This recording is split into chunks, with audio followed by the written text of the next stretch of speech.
चलो, जय हिंद। आज हमें संविधान का भाग 4 देखना है। भाग 1 हो गया। भाग 1 में क्या था? उसका राज्य क्षेत्र। भाग 2 में भाग 3 और भाग 4 में अब प्रवेश कर रहे हैं, जो है राज्य के नीति निर्देशक तत्व। आर्टिकल 36 से लेकर आर्टिकल 51। जो पहला भाग था वो आर्टिकल नंबर 1 से लेकर आर्टिकल नंबर 4 तक था। थोड़ा सा देख लेते हैं। जो आपका भाग 1 था ये आर्टिकल नंबर 1 से 4। जो भाग 2 था आपका ये आर्टिकल नंबर 5 से लेकर 11। जो संविधान का भाग 3 था जो किससे संबंधित था?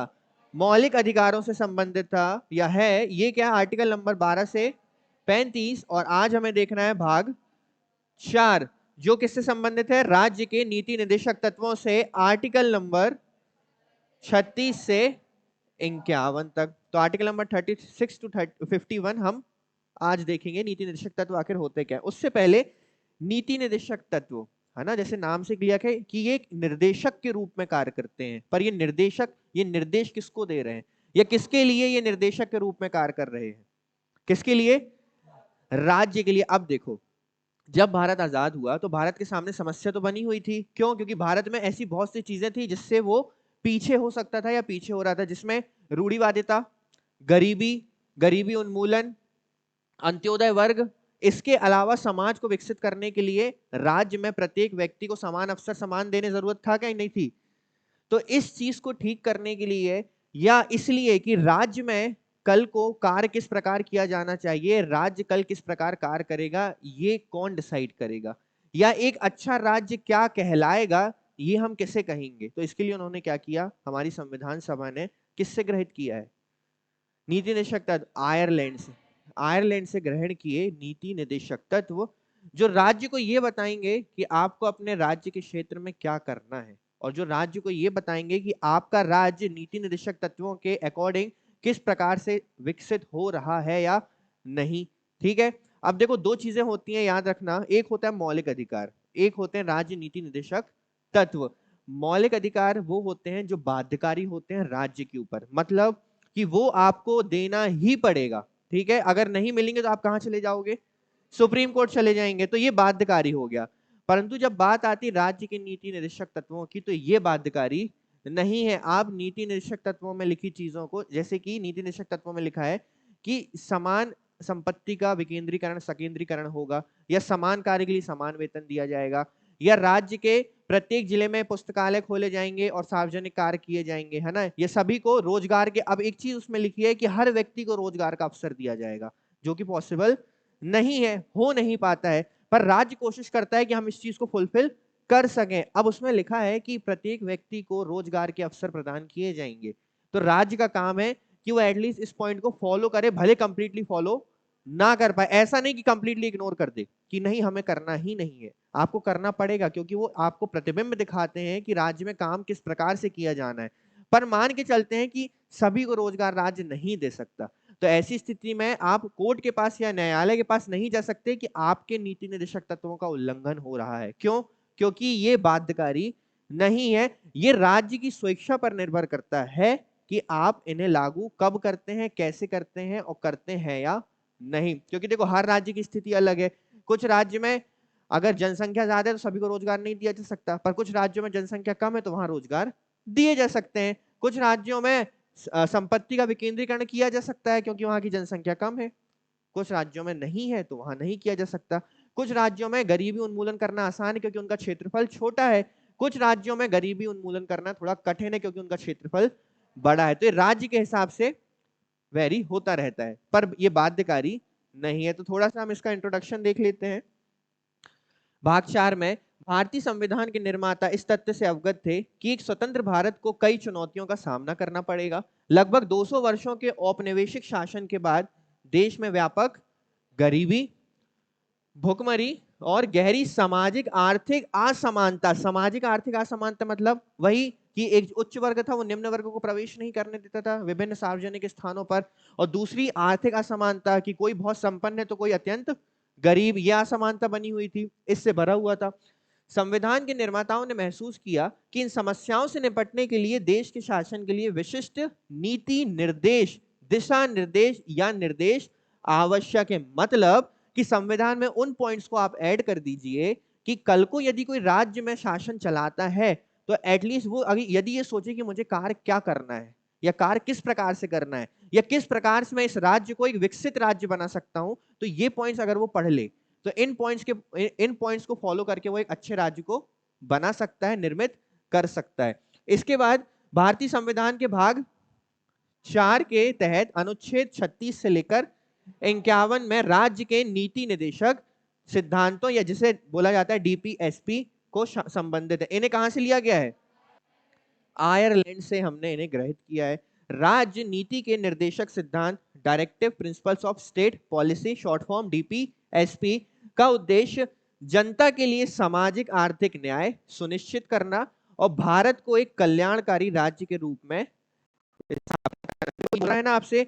सामाजिक आर्थिक न्याय, क्या ये शब्द आपने कहीं पढ़ा है? कहां पढ़ा है?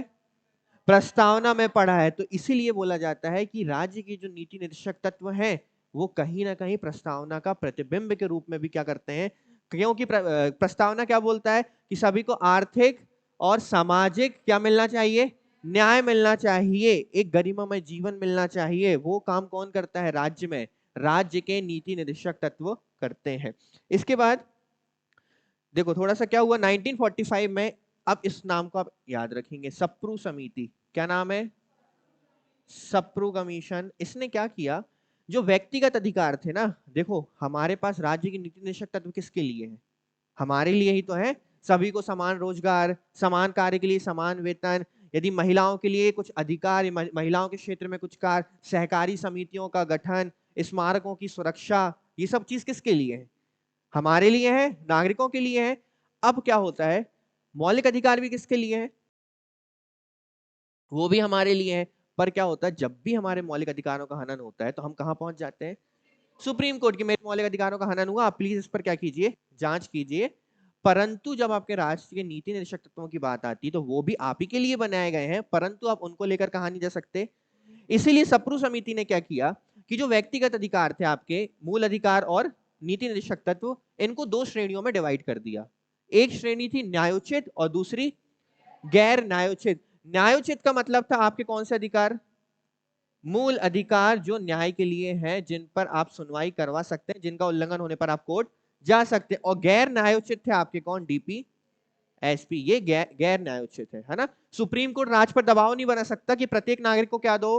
रोजगार दो। प्रत्येक स्मारकों का आप ध्यान ही रखो। अब आप एक चीज बताइए, हमारे क्षेत्र में, स्वयं हमारे जिले में कितने सारे स्मारक हैं। अब राज्य हर एक की तो देखरेख नहीं कर सकता ना, परंतु जिस पर नजर पड़ती है, राज्य जिसे सही समझता है उसको क्या कर देता है? घोषित टूरिज्म स्पॉट घोषित कर देता है, फिर उसकी केयर टेकर वो करता रहता है। पर इसका मतलब ये तो नहीं कि राज्य हर एक स्मारक की करे, वो बाध्यकारी नहीं है। करना चाहे तो कर सकता है, पर करने के लिए बाध्यकारी नहीं है।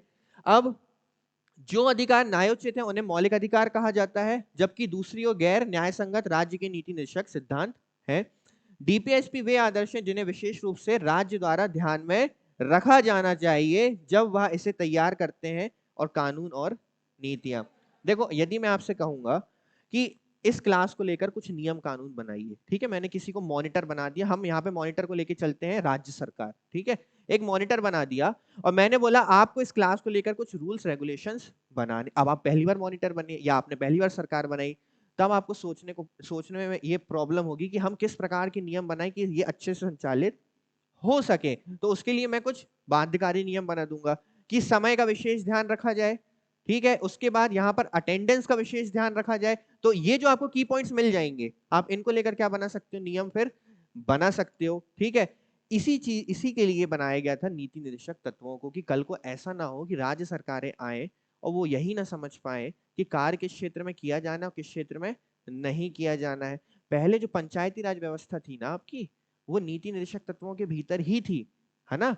परंतु अब वो बाध्यकारी नहीं थी, तो राज्य क्या करते थे? हम अभी नहीं कर सकते अप्लाई, इसलिए हम अपने राज्य में इसको लागू नहीं कर रहे। जो कर सकते थे वो कर देते थे, इसीलिए उसे बाध्यकारी बनाने के लिए क्या किया गया था? फिर अमेंडमेंट किया गया था। कौन सा अमेंडमेंट? कौन सा? 73 और 74 अमेंडमेंट क्यों किया गया था? क्यों किया गया था? पंचायती राज व्यवस्था और स्थानीय निकाय को जोड़ने के लिए। हवा हो गया सब, हवा हो गया 11वीं और 12वीं अनुसूची। इसके बाद राज्य के नीति निर्देशक सिद्धांत की विभिन्न परिभाषाएं हैं। 1935 में यह कहा गया था कि वे निर्देशों के साधन है। क्या है? जो किसे निर्देश देते हैं? राज्य को निर्देश देते हैं, जो भारत सरकार अधिनियम में वर्णित है। ये कहां लिखा है? निर्देशों के साधन 1935 भारत शासन अधिनियम में। अगली परिभाषा, यह आमतौर पर सामाजिक लोकतंत्र और अर्थशास्त्र स्थापित करना चाहते हैं। अगली परिभाषा, राज्य की नीतियों या डीपीएसपी के निर्देशक सिद्धांत ऐसे आदर्श हैं जिन्हें अदालतों द्वारा उनके उल्लंघन के लिए कानूनी रूप से लागू नहीं किया जा सकता। यानी अदालत राज्य को ये चीज के लिए बाध्य नहीं कर सकती कि आप इसे लागू कीजिए, है ना, क्योंकि ये कैसे है? न्यायोचित या गैर न्यायोचित? ये गैर न्यायोचित है। पर मूल अधिकार कैसे हैं? मूल अधिकारों का हनन हुआ तो कोर्ट जा सकते हो। नीति निर्देशक तत्व अगर नहीं करवाता है राज्य अप्लाई, तो कोर्ट जा सकते हो? नहीं जा सकते। ठीक है, मतलब 36 से लेके 51 तक जितनी भी बातें होंगी वो एक अच्छे राज्य का निर्माण करने के लिए आवश्यक है, परंतु वो राज्य उन्हें लागू करने के लिए बाध्यकारी नहीं है। राज्य को जब सही लगेगा, जब उसे लगेगा कि हम कैपेबल हैं, वो उसको लागू करवा सकता है। इसके बाद मौलिक अधिकार और डीपीएसपी में क्या अंतर है? देखो सिंपल है, मौलिक अधिकार कानूनी रूप से कैसे हैं? बाध्यकारी है, लेकिन डीपीएसपी कानूनी रूप से बाध्यकारी नहीं है। तो सबसे पहला डिफरेंस तो आप याद रखना है, अगर डायरेक्ट क्वेश्चन पूछा जाए तो हमें पता होना चाहिए कि मौलिक अधिकार बाध्यकारी है और डीपीएसपी बाध्यकारी नहीं है। इसका अर्थ है कि एक व्यक्ति यदि उसके मौलिक अधिकार का उल्लंघन किया जाता है तो न्यायालय में अपील कर सकता है, लेकिन यदि सरकार निर्देशक सिद्धांतों को लागू नहीं करती है तो न्यायालय में अपील नहीं कर सकता। ये फैक्ट समझ में आ गया अच्छे से आप लोगों को? मौलिक अधिकार प्रकृति में नकारात्मक या निषेधात्मक होते हैं। अब एक चीज समझना, यहां एक शब्द यूज हुआ नकारात्मक या निषेधात्मक। किसके लिए नकारात्मक? हमारे लिए या राज्य के लिए? क्यों? क्योंकि मूल अधिकारों का हनन कौन नहीं कर सकता? राज्य। तो हमारे लिए तो सकारात्मक हुए, परंतु राज्य के लिए क्या हुए? और निषेधात्मक मतलब कि राज्य कोई ऐसा कानून नहीं बना सकता जो आपके मूल अधिकारों को क्या कर सकता है? हनन कर सकता है। तो निषेधात्मक किसके लिए हो गए? वहीं अगर देखा जाए, क्योंकि वे राज्य पर क्या लगाते हैं? अंकुश लगाते हैं। इसके विपरीत निर्देशक सिद्धांत क्या होते हैं?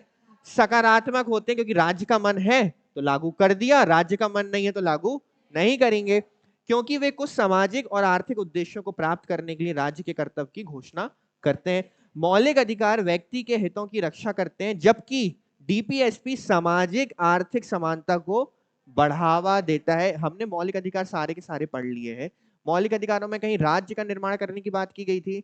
मौलिक अधिकार हमेशा व्यक्ति विशेष को लेकर और आर्थिक रूप से पिछड़े वर्गों को लेकर क्या करता था? बात करता था। और विशेष रूप से समाज के कमजोर वर्गों को क्या करता है? ये सुरक्षा प्रदान करता है। तो अंतर देखो इतना ही है, मौलिक अधिकार बाध्यकारी है, डीपीएसपी बाध्यकारी। मौलिक अधिकारों को आप न्यायालय में समीक्षा या न्यायोचित वो है, पर डीपीएसपी न्यायोचित नहीं है। अगर आपके मूल अधिकारों का हनन हुआ तो न्यायालय में अपील आप कर सकते हो, परंतु डीपीएसपी का यदि हनन होता है या डीपीएसपी लागू नहीं किया जाता है तो आप न्यायालय में अपील नहीं कर सकते हैं। मौलिक अधिकार किसके लिए सकारात्मक है या नकारात्मक? राज्य के लिए क्या है? हमारे लिए क्या है? डीपीएसपी राज्य के लिए क्या है? सकारात्मक है, क्योंकि वो लागू करने के लिए बाध्यकारी उसको नहीं है। अब देखते हैं आगे।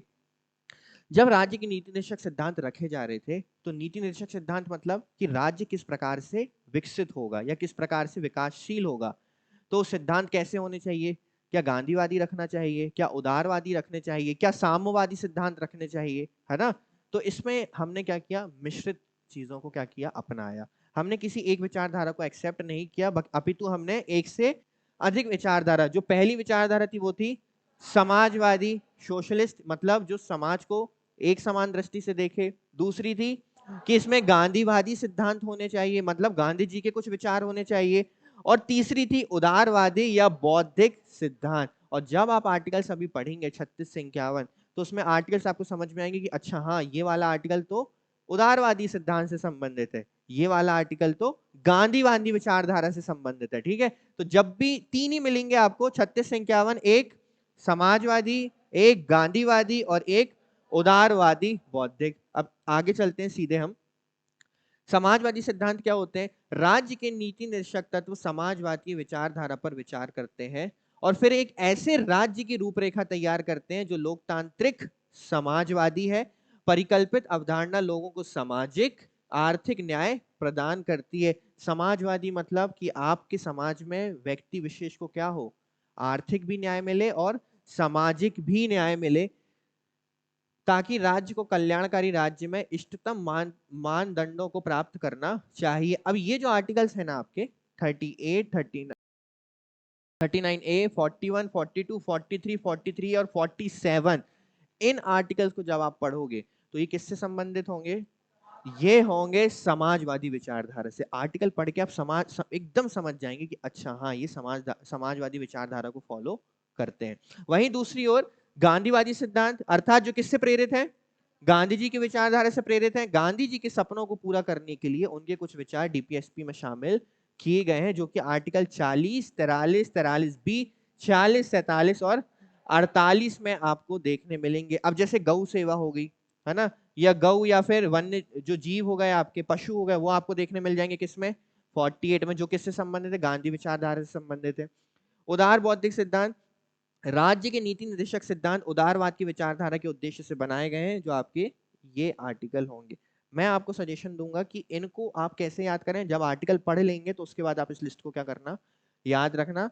इजी है, आराम से याद हो जाएगा। फिर आपको क्लियर हो जाएगा कि ये विचारधारा किस विचारधारा से संबंधित है, मतलब ये अनुच्छेद किस विचारधारा से संबंधित है। अब हम सीधे चलते हैं अनुच्छेदों में। कहां से कहां तक है? 36 से, आपको याद होगा जब हमने मौलिक अधिकार पढ़ने शुरू किए थे, मौलिक अधिकार में जो हमारी पहली स्वतंत्रता थी वो थी समता का अधिकार। पर समता का जो अधिकार था वो शुरू कहां से हुआ था? आर्टिकल नंबर 14 से। क्यों? क्योंकि आर्टिकल नंबर 12 में पहले क्या बताया गया था? राज्य की परिभाषा, कि आने वाले मौलिक अधिकारों में जहां जहां राज्य शब्द का उपयोग हो रहा है उसमें राज्य का मतलब क्या होगा। तो हमने राज्य की परिभाषा पढ़ी थी। अब सेम एज डीपीएसपी क्या करेगा? जैसे ही शुरू होगा सबसे पहले वो किसकी परिभाषा देगा? कि अब जो डीपीएसपी की हम बात करने जा रहे हैं कि राज्य को ये करना चाहिए, राज्य को ऐसे करना चाहिए, राज्य ये करेगा, तो उसमें राज्य का अर्थ क्या होगा। तो सबसे पहले आर्टिकल नंबर 36, भारतीय संविधान का अनुच्छेद 36 राज्य को क्या करता है? परिभाषित करता है। तो हमें पता चला कि राज्य की परिभाषा एक से अधिक आर्टिकल्स में दी गई है। पहला किसमें? आर्टिकल नंबर 12 में। और सेम हमें, सेम नहीं मतलब राज्य की परिभाषा किसमें दी गई है? हमें आर्टिकल नंबर 36 में। यह अनुच्छेद राज्य के नीति निर्देशक तत्वों की परिभाषा का हिस्सा है। यह परिभाषित करता है कि निर्देशक सिद्धांत का पालन करने के लिए राज्य क्या है। अब आपको आगे के आर्टिकल्स में पता चलेगा कि राज्य क्या है और कैसे उसको इन्हें फॉलो करना है। बस इतना याद रखेंगे। 36 किससे संबंधित है? राज्य की परिभाषा से संबंधित है। और कौन संबंधित था? Article number 12। आर्टिकल नंबर 37, इस भाग मतलब भाग कौन सा? 4 में निहित प्रावधान किसी भी अदालत द्वारा लागू, अभी हमने देखा ना गैर न्यायोचित, बस यही चीज देखो। सबसे पहले जब वो शुरू करने जा रहे हैं ना, बोलते हैं ना किसी चीज को शुरू करने से पहले उसकी रूपरेखा बनाई जाती है, तो इन्होंने उसी रूपरेखा को बनाया। सबसे पहले इन्होंने क्या बोला कि देखो हम राज्य की परिभाषा दे देते हैं, और आप जो आगे जाके हम नीति निश्चक तत्वों को पढ़ने वाले हैं आर्टिकल नंबर 38 से, तो याद रखना 38 से 51 तक जब आप जाओगे तो उसमें एक भी आर्टिकल न्यायालय के द्वारा न्यायोचित नहीं होगा। आप न्यायालय में जाकर ये नहीं बोलोगे कि आर्टिकल नंबर 45 हमारे यहाँ लागू नहीं, उसको लागू करवाइए, आर्टिकल नंबर 47 लागू नहीं, उसको लागू करवाइए। तो पहले क्लियर कर दिया कि आप पढ़ना शुरू करो उससे पहले हम आपको एक डाउट क्लियर कर देते हैं। इसके बाद इस भाग में निहित प्रावधान किसी भी अदालत द्वारा लागू नहीं किए जाएंगे, लेकिन इसमें निर्धारित सिद्धांत देश के शासन में मौलिक है और इसे लागू करना राज्य का क्या होगा? कर्तव्य होगा, परंतु राज्य तब भी इसको करने के लिए बाध्यकारी नहीं होगा। इस बात को आप विशेष तौर पर याद रखेंगे। बाध्यकारी नहीं है, परंतु इसे लागू करना राज्य का क्या है? कर्तव्य है। ठीक है, जैसे हमने आपसे बोला कि आपको पढ़ाई करना है स्वयं के लिए, वो आपका कर्तव्य है। अब मैं बाध्यकारी तो नहीं बना सकता कि घर आके बिल्कुल चेक करने लगूं पूरे समय पढ़ रहे हो कि नहीं पढ़ रहे हो, है ना। वो आप बाध्यकारी नहीं हो, परंतु होना चाहिए बाध्यकारी आपको। ठीक है, चलिए अर्थात ये प्रावधान गैर न्याय योग्य है, जिसका अर्थ है कि ये किसी भी अदालत द्वारा लागू नहीं किए जा सकते, लेकिन इस देश के शासन में सिद्धांतों को मौलिक माना जाता है। इन सिद्धांतों को मौलिक मतलब महत्वपूर्ण तो माना गया है, परंतु बाध्यकारी इसे लागू नहीं किया गया है।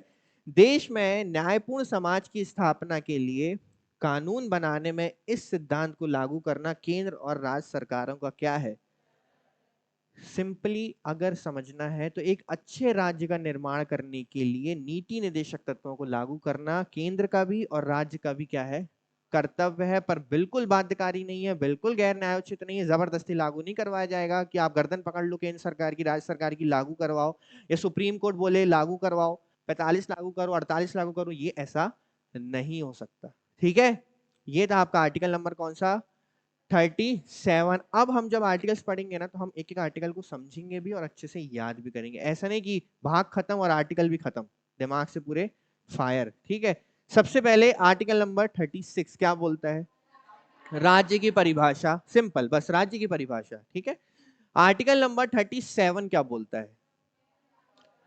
कि नीति निर्देशक तत्व न्यायालय द्वारा लागू नहीं करवाए जा सकते, अर्थात ये गैर न्यायोचित है। सिंपल, मुश्किल है? आगे बढ़ते हैं। इसके बाद आर्टिकल नंबर 38 बहुत अच्छी अच्छी बातें करता है। अब हम अच्छी बातें करेंगे, क्यों? हमने समझा दी चीजें, अब हम बताएंगे कि अच्छे राज्य को निर्माण आपको कैसे करना है। राज्य सामाजिक, आर्थिक और राजनीतिक न्याय। फिर से वही चीज कहीं पढ़ी है क्या ये चीज? कहां पर? प्रस्तावना में। इसीलिए इसे प्रस्तावना का प्रतिबिंब भी बोला जाता है। सुनिश्चित कर, देखो फिर से पढ़ रहा हूं, राज्य सामाजिक, आर्थिक, राजनीतिक न्याय को सुनिश्चित कर, रुकना थोड़ा सा, आय, स्थिति, सुविधाओं तथा अवसरों में असमानताओं को कम करके। देखो सबसे पहले उसने क्या बोला? सामाजिक, आर्थिक और राजनीतिक। सबसे पहले राज्य क्या करेगा? इन तीन न्यायों को सुनिश्चित करेगा कि सामाजिक, आर्थिक और राजनीतिक। सामाजिक न्याय मतलब समान दर्जा, सार्वजनिक स्थलों में सभी का प्रवेश। आर्थिक न्याय मतलब कि किसी भी इस पूंजीवाद को इतना बढ़ावा नहीं देना है कि लोग अमीर होते जाएं और गरीब गरीब होता जाए। राजनीतिक न्याय का मतलब है कि यहाँ सभी को वोटिंग के अधिकार है, अपनी सरकार चुनने का अधिकार है। आप ये नहीं कह सकते कि आप निम्न वर्ग के हैं तो आपको वोट देने का अधिकार नहीं है। यहां तक कि आप किसी भी वर्ग के हैं, आप चुनाव लड़ सकते हैं। तो ये किस प्रकार का न्याय हो गया? इन चीजों को सुनिश्चित करने के पश्चात आय, इनकम, स्थिति, सुविधा तथा अवसर में असमानताओं को क्या करना है? समाप्त करना है। वही की जाती है। देखो आय में कैसे असमानता समाप्त करेंगे? कि यदि महिला और पुरुष एक जैसा कार्य एक साथ एक ही समय के लिए कर रहे हैं तो सभी को क्या दिया जाना चाहिए? समान वेतन। इसमें आपने आय की असमानता समाप्त की। स्थिति कि अगर समाज का कोई वर्ग बहुत ही रिजर्वेशंस दे दो, उसके लिए कुछ अधिकार दे दो, या उनके लिए कोई योजनाओं का क्या कर दो? निर्माण कर दो। सुविधाओं तथा अवसरों में असमानताओं को समाप्त। सुविधा मतलब अब ऐसा तो नहीं कि अगर राज्य ने कोई सुविधा दी है, जैसे कि अब आपको मान के चलिए कि कोई पानी का क्या लगा हुआ है? फिल्टर लगा हुआ है, तो ऐसा होता है कि केवल उच्च वर्ग के लिए है? वो सुविधा सभी के लिए है। यदि राज्य ने कोई पार्क बनाया तो वो सुविधा सभी के लिए है। यदि राज्य ने कोई योजना बनाई तो वो सुविधा सभी के लिए होगी, है ना? परंतु सरकार चाहे तो निम्न वर्गों के लिए अलग से ये चीज भी कर सकती है। क्यों? क्योंकि उसे क्या समाप्त करना है? असमानता को समाप्त करना है। असमानता को कम करके सामाजिक व्यवस्था को सुरक्षित एवं संरक्षित कर लोगों के कल्याण को बढ़ावा देने का प्रयास करेगा। करेगा कौन करेगा? हम या राज्य? किसके लिए? हमारे लिए। हमारे लिए राज्य करेगा। किसके लिए? सिंपल है। 38 बोलता है तीन प्रकार के न्याय। कौन कौन से? पहला, राजनीतिक न्याय को सुनिश्चित कर, आप ये सब छोड़ दो, स्थिति वगैरह, असमानताओं को समाप्त करके लोगों का कल्याण करेगा। सरल है। फिर से तीन प्रकार के न्याय। पहला सामाजिक, आर्थिक, राजनीतिक न्याय करके आप क्या करेंगे? असमानताओं को समाप्त करके कल्याण के लिए कार्य करेगा। सिंपल है। Article number 38। अब आर्टिकल नंबर 39, राज्य विशेष रूप से निम्नलिखित नीतियों को सुरक्षित करने की दिशा में काम करेगा। इन चीजों का करने का काम कौन करेगा? अब 39A, B, C, D, E, F, इनको ध्यान से देखना। सबसे पहले 39 में बोला गया है कि राज्य निम्न कार्य करेगा। अब क्या करेगा वो 39A से शुरू होंगे। 39A में सभी नागरिकों को आजीविका के पर्याप्त साधन का अधिकार होगा। ऐसा नहीं कि किसी को आपने आजीविका के साधन दिए और किसी को नहीं दिए। तो सिंपल, आजीविका के समान अवसर किस में लिखा है? आजीविका समझते हो? आजीविका क्या होता है? जो आप जीवन जीते हैं। आजीविका मतलब आपका रहना, आना जाना, खाना पीना, जो आपके जीवन जीने के भाग हैं, स्तर है, वो आपका आजीविका कहलाता है। तो आजीविका के पर्याप्त साधन कौन देगा? राज्य। किसमें लिखा? 39B, भौतिक संसाधनों के स्वामित्व और नियंत्रण को सामान्य जन की भलाई के लिए व्यवस्थित करेगा। जो भौतिक संसाधन है उनके स्वामित्व और नियंत्रण को समान जन की भलाई के लिए क्या करेगा? व्यवस्थित करेगा। देखो 39B ये कहता है कि भौतिक संसाधनों के स्वामित्व और नियंत्रण को सामान्य जन की भलाई के लिए क्या करेगा? राज्य व्यवस्थित करेगा। जो भी भौतिक संसाधन है जो राज्य उपलब्ध कराता है या जो राज्य में उपलब्ध है, वो सभी जन के उपयोग के लिए क्या होंगे? एक समान होंगे। 39C कहता है कुछ ही व्यक्तियों के पास धन को संकेंद्रित होने से क्या करना है? बचाना है। वही पूंजीवादी विचारधारा को हमें आगे आने नहीं देना है, वरना ऐसा होगा कि हर बिजनेस केवल पूंजीपतियों के पास चला जाएगा, अमीर और अमीर होते जाएंगे, गरीब और गरीब होते जाएंगे। अब बात आती है ये इंपॉर्टेंट, मोस्ट इंपॉर्टेंट 39D, पुरुषों और महिलाओं दोनों को समान कार्य के लिए। याद रखना ये लिखा हुआ है आपका आर्टिकल नंबर 39D में, है ना। यदि केवल आपको दिया गया ऑप्शन में 39 तो ठीक है, कोई प्रॉब्लम नहीं है, ठीक है। अगर दिया गया 39D तो आंसर क्या होगा? 39D, समान कार्य के लिए समान वेतन, ठीक है। इसके बाद श्रमिकों की शक्ति और स्वास्थ्य की क्या करना पड़ेगा? सुरक्षा। बच्चों के बचपन एवं युवाओं का शोषण होने से आपको बचाना पड़ेगा। ये अच्छे काम है, पढ़ने में अच्छे लग रहे हैं ना। ये अच्छे काम जब राज्य करेगा तो राज्य भी अच्छा राज्य कहलाएगा, यही बोला गया था संविधान में, ठीक है। सबसे पहले नागरिकों को आजीविका के लिए पर्याप्त साधन, भौतिक संसाधनों का समान वितरण, कुछ ही व्यक्तियों के पास धन को इकट्ठा होने से, संकेंद्रित होने से रोकना, समान कार्य के लिए समान वेतन, श्रमिकों की सुरक्षा, और अंतिम हमारा बचपन और युवाओं के शोषण ना होने से रोकना, ठीक है। ये चीजें जब राज्य करेगा तब राज्य कहलाएगा एक अच्छा। तो कल को जब आप मुख्यमंत्री बनेंगे इस राज्य के, तो आपको किन बातों का ध्यान रखना है? इन बातों का। ऐसा नहीं कि आपको कुछ भी मूड कर रहा है तो आपने कर दिया। अच्छे से संविधान खोलना, नीति निषेध तत्वों को पढ़ना और देखना कि हम किन चीजों को किस स्तर पर लागू कर सकते हैं। बनना चाहते हो ना कि केवल अधिकारी बनकर जीवन जीना चाहते हो? अधिकारी बनो, खूब पढ़ो लिखो और पॉलिटिक्स में आओ, ठीक है ना। किसके लिए? समाज सेवा करने के लिए, खुद की सेवा करने के लिए नहीं, है ना, ठीक है। और फालतू की बातें मत करना, ठीक है। जैसे कि हम आपको पैसा देंगे, फ्री में बिजली देंगे, फ्री में खाना देंगे, आप कहना कुछ नहीं देंगे।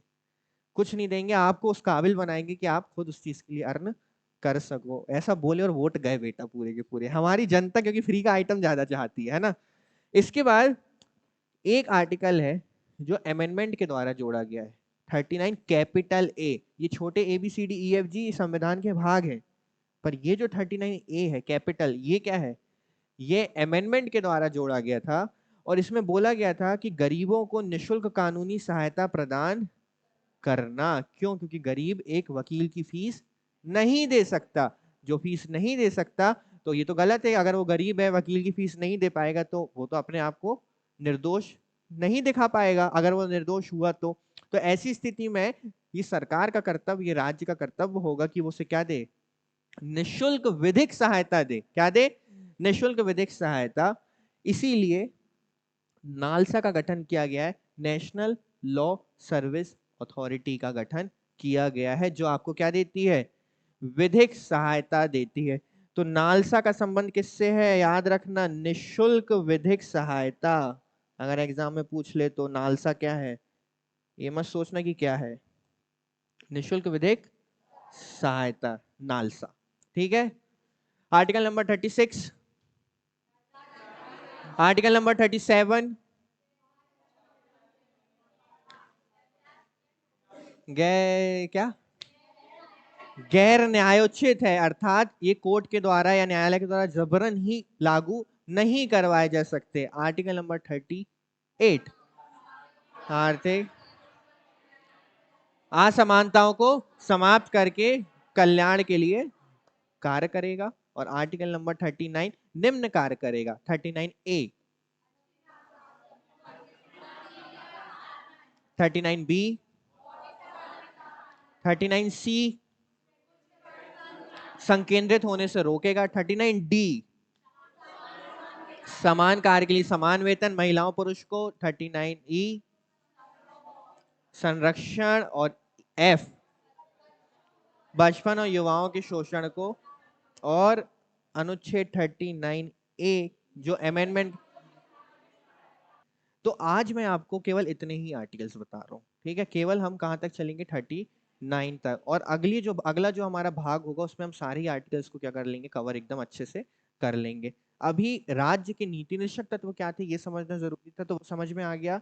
क्यों बनाए गए ये समझ में आया, क्योंकि हमारे संविधान के निर्माताओं को लगा कि एक दिशा निर्देश छोड़ देने चाहिए जो आगे जाके प्रतिबिंब का काम करेंगे। किसके लिए? आने वाली राज्य और केंद्र सरकारों के लिए। इसके बाद उसमें उन पॉइंट्स को रखा गया कि देखो हर राज्य की स्थिति तो एक जैसी नहीं है, तो क्या कर दो, इसको बाध्यकारी मत बनाओ। बाध्यकारी नहीं है तो इन्हें गैर न्यायोचित बनाओ, ताकि न्यायालय इन्हें जबरदस्ती क्या ना करवा सके, लागू ना करवा सके। इन चीजों का ध्यान रखा गया। कहां से लिया गया?